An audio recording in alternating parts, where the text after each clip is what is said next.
കേന്ദ്ര പ്രതിരോധ മന്ത്രി രാജ്നാഥ് സിംഗിന് ഖലിസ്ഥാൻ നേതാവ് ഗുർപത്വന്ത് സിംഗ് പന്നുവിന്റെ ഭീഷണി സന്ദേശം ലഭിച്ചതായി കേന്ദ്രം അറിയിച്ചിട്ടുണ്ട്. കഴിഞ്ഞ ജൂലൈ 22-ന് രാജ്നാഥ് സിംഗിന്റെ വസതിയിലെ ലാൻഡ് ലൈനിലാണ് സന്ദേശം ലഭിച്ചത്. UAPA ട്രൈബ്യൂണലിൽ സമർപ്പിച്ച സത്യവാങ്മൂലത്തിലാണ് സർക്കാർ ഇക്കാര്യം അറിയിച്ചിട്ടുള്ളത്. ബൽറാം നെടുങ്ങാടിയാണ് ചേരുന്നത് വിവരങ്ങളുമായി. ബൽറാം, ഈ ഖലിസ്ഥാൻ കനഡയുമായിട്ടുള്ള ബന്ധം വഷളാവുന്നതിന് തന്നെ കാരണം ഇത്തരം പ്രശ്നങ്ങളായിരുന്നു. ഇതിപ്പോൾ എന്താണ് ഈ ഒരു ഭീഷണി സന്ദേശത്തിന്റെ ഉള്ളടക്കം?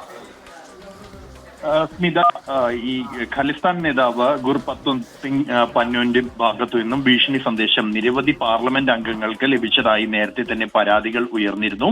ഡൽഹി പോലീസിന് ഔദ്യോഗികമായി തന്നെ ഇത്തരത്തിൽ പരാതി ലഭിച്ചിട്ടുണ്ട്. എന്നാൽ കേന്ദ്ര പ്രതിരോധ മന്ത്രി രാജ്നാഥ് സിംഗിന് തന്നെ ഇത്തരത്തിൽ ഖലിസ്ഥാൻ നേതാവ് ഗുർപത്വന്ത് സിംഗ് പന്നുവിന്റെ ഭീഷണി സന്ദേശം ലഭിച്ചിരുന്നതായാണ് കേന്ദ്ര സർക്കാർ വ്യക്തമാക്കുന്നത്.